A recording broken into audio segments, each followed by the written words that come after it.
चलिए, विद्युत रसायन के अंतर्गत हमारा नेक्स्ट बिंदु है ईंधन सेल की संरचना, कार्यविधि एवं विशेषताएं। तो नमस्कार दोस्तों, मैं J R. Chauhan J R C. Inspire chemistry tech के इस वीडियो में आपका स्वागत करता हूं। आइए इस वीडियो के माध्यम से हम ईंधन सेल की संरचना, कार्यविधि एवं इनकी विशेषताओं को हम जानेंगे। यदि आप चैनल पर नए हो तो चैनल को सब्सक्राइब कर लीजिए ताकि आपको इस प्रकार से कक्षा 12वीं रसायन शास्त्र के इम्पोर्टेंट प्रश्नों के वीडियो मिल सके। तो आइए वीडियो को स्टार्ट करते हैं। तो ईंधन सेल किसे कहते हैं, आइए सर्वप्रथम इसे जान लेते हैं। तो ऐसे सेल जिसमें हाइड्रोजन, ऑक्सीजन, मीथेन, प्रोपेन इत्यादि पदार्थों का दहन करवा के सीधे विद्युत ऊर्जा उत्पन्न की जाती है, अर्थात इन पदार्थों को दहन करवा के प्राप्त ऊर्जा को विद्युत ऊर्जा में परिवर्तित किया जाता है, ईंधन सेल कहलाते हैं। आइए ईंधन सेल की कार्यविधि पर हम चर्चा करते हैं, किस प्रकार से कार्य करता है। तो ईंधन सेल में कार्बन या ग्रेफाइट के 2 इलेक्ट्रोड होते हैं, अर्थात कैथोड एवं एनोड दोनों ही ग्रेफाइट के होते हैं, जिस पर प्लेटिनम की पत्ती लगी रहती है। प्रक्रिया इस प्रकार से, जिस पदार्थ का दहन करना होता है, जैसे यहाँ पर हाइड्रोजन का दहन करवाना होता है, मीथेन का भी कर सकते हैं, प्रोपेन का कर सकते हैं। हम यहाँ पर हाइड्रोजन और ऑक्सीजन का उदाहरण लेंगे। तो जिस पदार्थ का दहन करना होता है, इसे एनोड कक्ष में प्रवाहित किया जाता है और एनोड कक्ष में प्रवाहित करके ऑक्सीकरण कराया जाता है। ऑक्सीकरण के पश्चात कैथोड पर ऑक्सीजन की सहायता से उसका अपचयन कराया जाता है। कैथोड पर इसका ऑक्सीजन की सहायता से अपचयन कराया जाता है। आइए इसकी प्रक्रिया को हम जानें। तो आगे जानें। ईंधन सेल साधारणतः विद्युत रासायनिक सेलों से कुछ भिन्न होते हैं। तो ये जो ईंधन सेल होते हैं, विद्युत रासायनिक सेल जो हम दैनिक जीवन में यूज़ करते हैं, उनसे बिल्कुल भिन्न होते हैं। इनमें ऑक्सीकृत होने वाला पदार्थ इलेक्ट्रोड की धातु नहीं होती है। हम अधिकांश जो साधारण विद्युत रासायनिक सेल प्रयुक्त करते हैं, उसमें ऑक्सीकृत होने वाला पदार्थ इलेक्ट्रोड धातु की इलेक्ट्रोड होते हैं, परंतु इनमें ऑक्सीकृत होने वाला पदार्थ धातु के इलेक्ट्रोड नहीं होते, जबकि इसमें भेजा जाने वाला पदार्थ ईंधन होता है, जैसे हाइड्रोजन और ऑक्सीजन। तो भेजा जाने वाला पदार्थ ईंधन होता है। किसी ईंधन गैस को एनोड पर प्रवाहित करके, एनोड इस प्रकार से ईंधन गैस, यहाँ पर हाइड्रोजन गैस को एनोड पर प्रवाहित करेंगे। तो किसी ईंधन गैस को एनोड पर प्रवाहित करके ऑक्सीकृत कराया जाता है। जैसे यहाँ पर हाइड्रोजन गैस प्रवाहित की जा रही है, हाइड्रोजन के स्थान पर मीथेन, प्रोपेन इत्यादि अन्य गैसों को भी हम प्रयुक्त कर सकते हैं। तो किसी ईंधन गैस को एनोड पर प्रवाहित करके ऑक्सीकृत कराया जाता है तथा कैथोड पर दहन में सहायक वायु अर्थात ऑक्सीजन दहन में सहायक होती है। हम जानते हैं चूंकि दहन वहीं पर संभव होता है जहां पर ऑक्सीजन उपस्थित होती है, अर्थात ऑक्सीजन की उपस्थिति में पदार्थ का जलना दहन कहलाता है। तो हम पुनः कह सकते हैं कैथोड पर दहन में सहायक वायु अथवा ऑक्सीजन को प्रवाहित किया जाता है, जिसका कैथोड पर अपचयन हो जाता है। कैथोड पर अपचयन होता है और एनोड पर ऑक्सीकरण होता है, अर्थात एनोड पर प्रवाहित गैस का ऑक्सीकरण होता है और कैथोड पर ऑक्सीजन की सहायता से अपचयन होता है। इस प्रकार से वे सेल जिनमें, अब जैसा कि हमने पूर्व में जाना, इस प्रकार से वे सेल जिनमें H2O2, CH4, प्रोपेन, इसके अतिरिक्त हम प्रोपेन भी ले सकते हैं, आदि जैसे ईंधनों के दहन से प्राप्त ऊर्जा को सीधे विद्युत ऊर्जा में परिवर्तित किया जाता है, ऐसे सेल ईंधन सेल कहलाते हैं। तो ईंधन सेल किसे कहते हैं, हमने पूर्व में भी जाना। तो ऐसे सेल जिसमें हाइड्रोजन, ऑक्सीजन, मीथेन, प्रोपेन आदि जैसे ईंधनों के दहन से प्राप्त ऊर्जा को सीधे विद्युत ऊर्जा में परिवर्तित किया जाता है, ईंधन सेल कहलाते हैं। ईंधन सेल में सबसे ज़्यादा प्रयुक्त होने वाला ईंधन सेल H2O2 ईंधन सेल सबसे अच्छा उदाहरण है। इस सेल में हाइड्रोजन तथा ऑक्सीजन गैसों को संरंध्र युक्त कार्बन इलेक्ट्रोड पर, यह कार्बन के 2 इलेक्ट्रोड होते हैं, इन पर प्रवाहित करते हैं ऑक्सीजन और हाइड्रोजन को।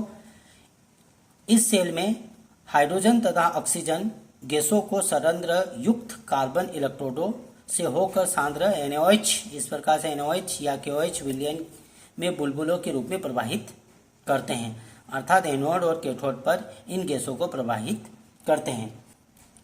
और यदि हम H2O2 ईंधन सेल के बारे में जानें तो H2O2 के ईंधन सेल का उपयोग चंद्रमा पर उतरने वाले अपोलो अंतरिक्ष यान पर सफलतापूर्वक प्रयोग किया गया था। तो आइए इसे हम समीकरण के माध्यम से आगे जानें। इसे पुनः जान लेते हैं। ईंधन सेल में H2O2 ईंधन सेल का सबसे अच्छा उदाहरण है। इस सेल में H2 तथा O2 गैसों को संरंध्र युक्त कार्बन के इलेक्ट्रोड से होकर सांद्र NOH या KOH विलयन में बुलबुलों के रूप में प्रवाहित करते हैं। H2 गैस को एनोड कक्ष में, इस प्रकार से H2 गैस को एनोड कक्ष में प्रवाहित की जाती है, जहां पर उसका ऑक्सीकरण होता है। एनोड कक्ष में H2 गैस का ऑक्सीकरण होता है तथा ऑक्सीजन गैस को कैथोड कक्ष में प्रवाहित की जाती है, जहां पर उसका अपचयन होता है। सेल में होने वाली अभिक्रिया इस प्रकार से, आइए हम समीकरण के माध्यम से सेल में होने वाली अभिक्रिया को जाने। तो एनोड और कैथोड पर होने वाली अभिक्रिया इस प्रकार से है। तो एनोड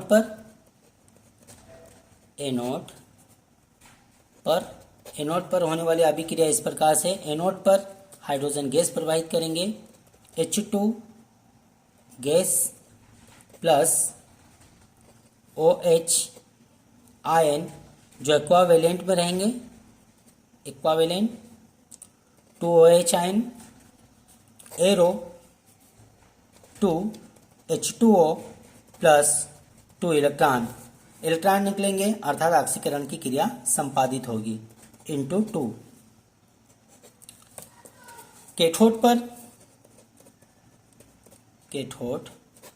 पर आइए कैथोड पर होने वाली अभिक्रिया को हम जानें।